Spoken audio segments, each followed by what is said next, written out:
രാഘവ ഞാൻ സ്റ്റഡിയാടാ. അപ്പൊ ഞാനോ? എന്നെ പിടിക്കണ്ടാ. അവൻ പിടിക്കില്ല. ആരാ വേലിയിട്ടേക്കണ ഇവിടെ? അത് വേല് മതിലാണ്. ടോർച്ചെടുക്കണ ആരാ മോളിന്ന്? അത് ചന്ദ്രേട്ടനാ. അപ്പൊ നമുക്ക് കാലത്ത് കാണാം. Good night. ഓക്കെ. വിളിച്ചാടാ രാഘവ വീട് മാറിപ്പോടാ. വാ, ഇത് എന്റെ വീട് തന്നെയാ. അപ്പൊ ഈ പെണ്ണ? അത് എന്റെ ഭാര്യ. ഞാൻ അറിഞ്ഞില്ലല്ലോ. അതിന് ഞാൻ ആരോടും പറഞ്ഞിട്ടില്ല.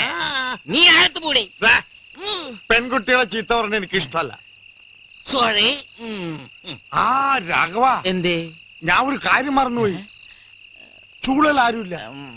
നീ അവിടെ പോയി കാവല് കിടക്കണം. ഇപ്പോഴോ? ഇപ്പൊ തന്നെ. ഇപ്പൊ തന്നെ പോണോ? ഓടാ പന്നി. എന്താ പറഞ്ഞു? ഓടാ പന്നി. അങ്ങനെ മര്യാദക്ക് പറഞ്ഞ ഈ രാഗം പോവും. മാറേ. നീ എന്താടാ വിചാരിച്ച? എനിക്ക് ആത്മാർത്ഥത ഇല്ലതാ. മഹാഭാരതത്തിലെ കർണനാടാ. കവിത പൊളിച്ചു നോക്കടാ. നീ ചൂളെ കാവല് കിടക്കുമ്പോ നിന്റെ വീടിനകത്ത് ഞാൻ കാവല് കിടക്കോടാ. വല്ലപേട്ടന്റെ വിശാല മനസ്സ് നീ മനസ്സിലാക്കണം. സോറി വല്ലപേട്ട. നോക്കണേ, വല്ലപേട്ടന്റെ വിശാല മനസ്കത മനസ്സിലായി. ഈ വല്ലപേട്ടനെ എനിക്ക് മനസ്സിലായി. മറക്കില്ല ഞാൻ. അത് മതിയടാ. ഞാൻ മറക്കില്ല. ഞാൻ ധൈര്യശാലിയാ. ഞാനിവിടെ ഉണ്ടറാ ഇവിടെ. നിക്ക്, നീ നേരത്തെ കഷ്ടപ്പെട്ട് എഴുന്നേറ്റ് വരരുത്. അപ്പൊ ചായ കുടിക്കാനോ? ഞാൻ കൊണ്ടുവരാടാ. മധുരം വേണ്ട. അപ്പൊ ശരി, കാലത്ത് കാണാം. ഞാൻ വരില്ലേ? അപ്പൊ ശരി, കാലത്ത് കാണാം.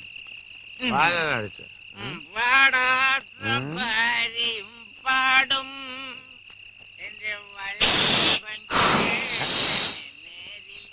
ഞാൻ തന്നെ പറഞ്ഞായിരിക്കും.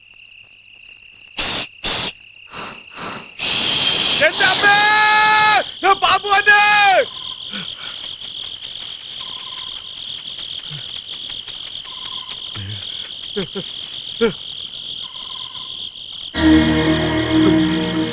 പാമ്പ് പ്രേതമായിട്ട് വന്നെ.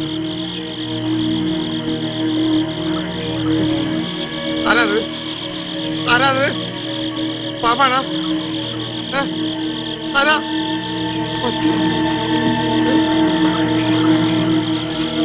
പേടിപ്പിക്കുന്ന മനുഷ്യനാ. മൂത്രമൊഴിച്ചാലോ?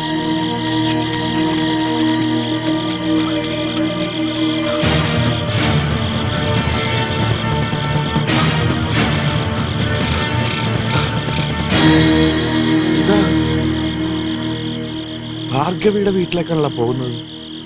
അവൾ ഈ പണി തുടങ്ങിയ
ഇവിടെ ഇങ്ങനെ ഈ അവസ്ഥയിൽ നിന്നെ കാണുമെന്ന് തീരെ പ്രതീക്ഷിച്ചില്ല.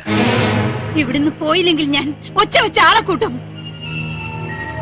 ഭാർഗവി, നീ എന്നെ കൈവടിയരുത്. എന്റെ പിന്നാലെ പോലീസ് ഉണ്ട്.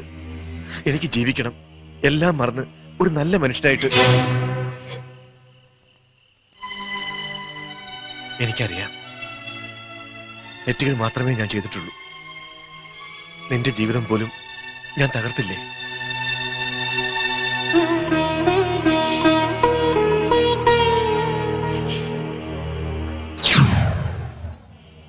ഞാൻ ജയിലിലായ ശേഷം നാടുവിട്ട് എന്റെ ഭാര്യയെ പിന്നെ കണ്ടത് അവിചാരിതമായി അവിടെ വെച്ചാണ്.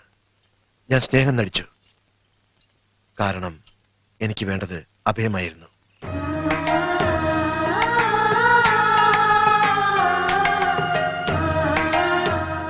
ഈശ്വരനാണ് എന്നെ നിന്റെ അടുത്ത് എത്തിച്ചത്. ഒരു നല്ല ജീവിതം നയിക്കാൻ നീ എന്നെ സഹായിക്കില്ലേ? എന്നെ രക്ഷിക്കില്ലേ?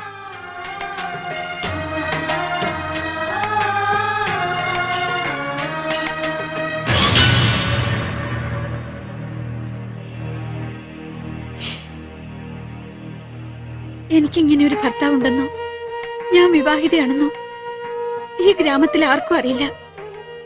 നിങ്ങളെ പോലീസ് പിടിച്ച ശേഷം ആ നാട്ടിൽ ഞാൻ ഒറ്റപ്പെട്ടു. ജീവൻ രക്ഷിക്കാൻ രായ്ക്ക് രാവെ ഒളിച്ചോടുകയായിരുന്നു. ഇപ്പൊ ചങ്കൂറ്റത്തോടെ എന്തിനും പോന്ന ഭാർഗവിയായി അധ്വാനിച്ച് ഞാനിവിടെ ജീവിക്കുന്നു. എന്നെ രക്ഷിച്ചവരായി ഗ്രാമത്തിലുള്ളവര് നിങ്ങളെ കുറിച്ച് ചോദിച്ചാൽ ഞാൻ എന്ത് മറുപടി പറയും? നിങ്ങളൊന്നും പറയണ്ട. ഒരുത്തൻ അവളുടെ വീട്ടിലേക്ക് കയറി പോകുന്ന ഞാൻ എന്റെ കണ്ണുകൊണ്ട് കണ്ടതാണ്. വല്ലഭന്റെ കണ്ണായതുകൊണ്ടാ ഞങ്ങൾക്ക് സംശയം. വല്ലവന്റെ കണ്ണല്ല, എന്റെ സ്വന്തം കണ്ണാണ്. അത് ശരിയാ. അതല്ല വല്ലപേട്ട, ചേട്ടൻ തന്നെ ഭാർഗവിയുടെ വീട്ടിൽ പോയത്? തെങ്ങ് കയറാൻ. അവിടെ അടുത്തല്ലേ രാഘവന്റെ വീട്? അതും ശരിയാ. അനാവശ്യം പറഞ്ഞോണ്ടല്ലോ അടിച്ചിട്ട് അടപ്പല്ല എടുക്കും ഞാൻ. ഇവനെന്റെ കസിൻ ബ്രദറാ, അറിയോ? അതും ശരിയാ. ഓ, നിന്റെ ഒടുക്കത്തെ ഒരു ശരി മിണ്ടായിരുന്നോണം. അല്ലെങ്കിൽ സത്യം പറയുന്നവർക്ക് ഈ നാട്ടിൽ ഒരു സ്ഥാനമില്ല. അതെ, നിങ്ങൾ ഇന്നേ വരെ സത്യം പറയാത്തോണ്ടാ ആരും വിശ്വസിക്കാത്തത്. എന്തായാലും ഭാർഗവി കാരണം നമ്മുടെ ഗ്രാമം പച്ചപിടിക്കാൻ തുടങ്ങി. വിദേശ നാണയം കിട്ടുന്ന തൊഴിലല്ലേ അവള് കണ്ടുപിടിച്ചത്. എന്ത് പണി അവള് കണ്ടുപിടിച്ചത്? അയ്യേ, അവൾ അതും തുടങ്ങി. എന്നാലൊന്ന് ചോദിക്കണം. വെറുതെ കിട്ടൂല, കാശും കൊണ്ടുപോകണം. എന്നാ തരും. നാട്ടുകാരായ നമ്മൾ ഇനി എങ്ങനെ തല ഉയർത്തി നടക്കും? ഈ തലയിൽ ഇതിൽ കൂടുതൽ വല്ലതും ഉണ്ടോ ഉയർത്താൻ? അത് ശരിയാ. എന്തായാലും നമുക്ക് അവളോടൊന്ന് ചോദിക്കണം. കസിൻ ബ്രദറെ, ചോദിക്ക്. എന്താ നിങ്ങൾക്ക് അറിയേണ്ടത്? വീട്ടുവിശേഷം അറിയാൻ വന്നതല്ല. നീ ഒരുത്തനോട് ഒളിപ്പിച്ചു വെച്ചിട്ടില്ലേ? അവനൊന്ന് കാണാൻ വന്നതാ. ഞാനാരെയും ഒളിപ്പിച്ചു വെച്ചിട്ടില്ല. നീ വലിയ ശീലാവതി ഒന്നും ചമയണ്ട. നീ ഒരു പിഴയാണെന്ന് ഞങ്ങൾക്കറിയാം. തോന്നിയസം പറഞ്ഞ അടിച്ചെന്റെ കരണക്കുറ്റി ഞാൻ പോയിക്കും. അതിനിത്ര ചൂടാൻ എന്തിരിക്കുന്നു? മുത്തശ്ശി, സത്യമായിട്ട് ഞാൻ കണ്ടതാ. ചോദിക്ക്. ഭാർഗവി, സത്യമാണോ പറയുന്നേ? ഇനി നിങ്ങളുടെ മുന്നിൽ ഞാൻ ഒന്നും മറച്ചു വെക്കുന്നില്ല. ഇവിടെ കയറി വന്ന ആ മനുഷ്യൻ എന്റെ ആരുമല്ല, ഈ ഗ്രാമത്തിന്റെ രക്ഷകനാ. ഒന്നിങ്ങോട്ട് മാറിക്കേ. ഇല്ല എന്ന് പറഞ്ഞ ആള് ഇപ്പൊ എങ്ങനെ ഉണ്ടായി? മുത്തശ്ശി വിശ്വസിക്കരുത്. ഇവൾ അടവ് മാറ്റി ചവിട്ടേണ്. മര്യാദക്ക് അവനെങ്ങനെ പുറത്തേക്ക് വിടറേ. എന്റെ കൈ രണ്ട് തരിക്കാണ്. അവൻ ആളെങ്ങനെ? സ്വാമി ധ്യാനത്തിലാ. 3 ദിവസം കഴിഞ്ഞു ഉണരൂ. സ്വാമിയാ? അടിച്ചവന്റെ അണപ്പല്ലിയാൻ തെറിപ്പിക്കും. 3 ദിവസത്തിനുള്ളിൽ അവൻ രക്ഷപ്പെടുത്തി വിടാനല്ലേ? ഇറക്കി വിടറേ. വേണ്ട വല്ലഭ, സ്വാമിയെ ഉണർത്തണ്ട. അവൻ സ്വാമിയല്ല, ആസാമി. ഇറക്കി വിടടി, ഇല്ലെങ്കിൽ ഞങ്ങൾ അകത്ത് കയറി പൊക്കും. താൻ ഒറ്റയ്ക്കാ? നീ ഉണ്ടായിരുന്നോണം. വിശ്വാസം ഇല്ലല്ലേ? നിങ്ങൾക്ക് കാണണോ? കാണിച്ചു തരാം.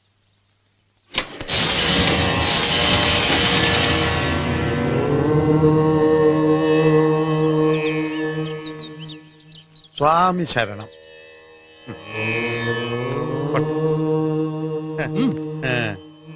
ഇപ്പൊ വിശ്വാസമായില്ലേ? എല്ലാവരുടെയും മനസ്സ് നിറഞ്ഞില്ലേ? 3-ാം ദിവസം സ്വാമി നിങ്ങൾക്ക് ദർശനം തരും. ഇനി പോവാം. വാ, നമുക്ക് പോകാം. വല്ലഭന്റെ ഒക്കെ വാക്ക് ആരെങ്കിലും കേൾക്കോ? ഇപ്പൊ നാളെക്കേടായിരുന്നു നമ്മുടെ കഷ്ടപ്പാട്. 3 ദിവസം കഴിഞ്ഞിട്ട് വരാ.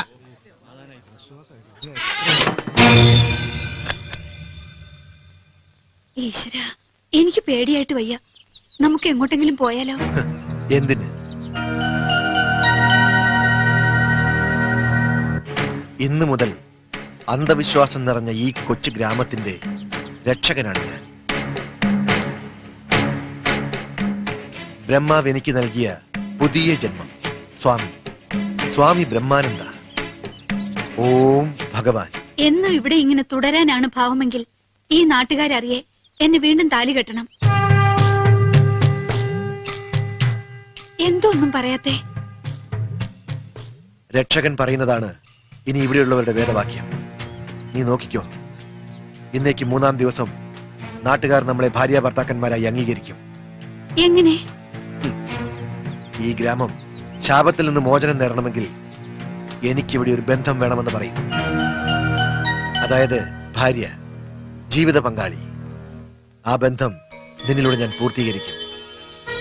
ഗ്രാമവാസികളുടെ മുന്നിൽ വെച്ച് നിന്നെ ഞാൻ സ്വീകരിക്കും. പിന്നെ ആരെയും പേടിക്കാതെ ഒരുമിച്ച് ജീവിച്ചൂടെ മോളെ? അല്ലെങ്കിലും എന്നെ ചതിക്കില്ലെന്നറിയാം. നമ്മുടെ പുതിയ ജീവിതം ആരംഭിക്കാൻ ഇനി 3 ദിവസങ്ങൾ മാത്രം. ഓം ഭഗവാൻ. സ്വാമിയുടെ ഈ പുതിയ ഉച്ചാരണ രീതി കലക്കി. സ്വാമിമാർ ഇങ്ങനെ കടിച്ചാൽ പൊട്ടാത്ത പദങ്ങൾ കൊണ്ടേ സംസാരിക്കാൻ പാടുള്ളൂ ഭവതി. സ്വാമിമാർക്കപ്പ ഇതേ പാടുള്ളൂ.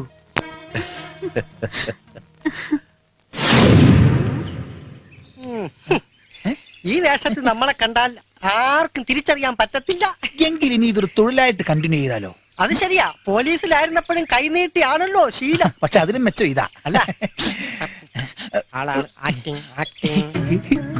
അടിപൊളി പീസ് അല്ലേ?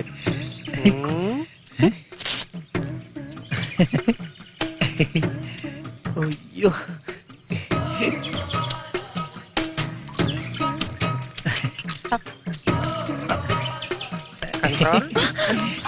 പെങ്ങളെ തരുവോ? അതല്ല, കുടിക്കാൻ ഇത്തിരി വെള്ളം തരുമോന്നോ? ഇങ്ങനെ വാ.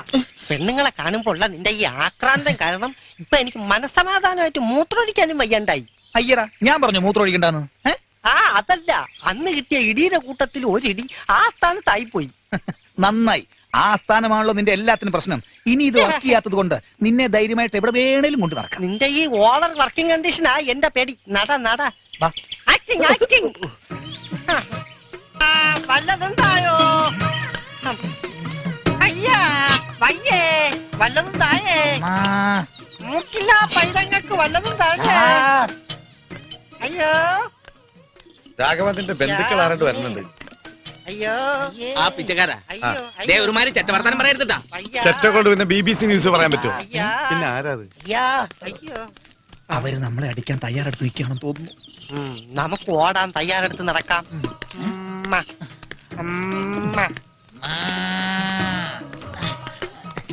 Hello, glad meet you. Hello. ഞാൻ എവിടെ വെച്ചോ കണ്ടിട്ടുണ്ടല്ലോ. ഈ കൈ എവിടെ വെച്ച് കാണാൻ വഴിയില്ല. ഇത് ജനിച്ചപ്പോ തൊട്ട് ഇവിടെ തന്നെയാണ്. ഇതും ഒരു പഞ്ചാബിയുടെ മണം. പഞ്ചാബിലും പണ്ട് ഞാൻ പിച്ചെടുത്തിട്ടുണ്ട്. എന്താണാവോ ഇവിടെ കാര്യം? അതെ, തെണ്ടികളാണെങ്കിൽ ഞങ്ങൾക്ക് ചില ഉദ്ദേശങ്ങളൊക്കെ ഉണ്ട്. ഈ ശബ്ദം ഞാൻ എവിടെയോ കേട്ടിട്ടുണ്ട്. മൈക്കിൽ കൂടെ ആയിരിക്കും.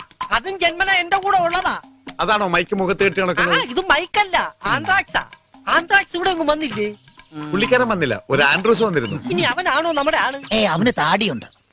എന്നാ ഇവനായിരിക്കും. ഇവനാ? എവനോ? നല്ല ശരീരമാണല്ലോ, പിന്നെ എന്തിനാ വടി? വടി പിടിച്ചതാ മെലിയാൻ വേണ്ടിയില്ല. അതൊക്കെ പിന്നെ പറയാം, വന്ന കാര്യം പറ. പിച്ചപ്രസ്ഥാനം ആഗോളവൽക്കരിക്കാൻ തീരുമാനിച്ചിരിക്കുക. അത് കൊള്ളാലോ. അതിനു വേണ്ടി കുറച്ച് പിച്ചച്ചട്ടി ഓർഡർ ചെയ്യാൻ വേണ്ടി രാഘവ, ആ? ഈ തൊട്ടികൾക്ക് 2000 ചട്ടി കൊടുത്തേക്ക്. അതെ, ഒരു സംശയം ചോദിച്ചോട്ടെ, നിങ്ങളുടെ കൂട്ടത്തിൽ പുതുതായിട്ട് ആരെങ്കിലും താമസിച്ചു വന്നിട്ടുണ്ടോ? ഇവനാണോ? ഈ തണ്ടിയല്ല, പിന്നെ കണ്ടാ നിങ്ങളെ പോലിരിക്കും. ഒരു 7 അടി പൊക്കം, 2 അടി കുറയും, ഒത്ത ശരീരം, നല്ല സൗന്ദര്യം. പക്ഷേ നിങ്ങൾക്കില്ലാത്ത ഒന്ന് അയാൾക്കുണ്ട്. അതെന്താ? ബുദ്ധി. കണ്ട, ഞാൻ പറഞ്ഞില്ല അതില്ലാന്ന്. അതിന് ജന്മഗുണം വേണം. നിങ്ങൾക്ക് അതിന്റെ കണിക പോലും ഇല്ലല്ലോ. അതെന്താ? പോയി കുടുംബത്തിൽ പറക്കണോ? അടിയാശാനെ അല്ലാതെ വെപ്പുകളാണ്. ഇവര് പിച്ചക്കാരല്ല. കൊടുക്ക, ആശാൻ.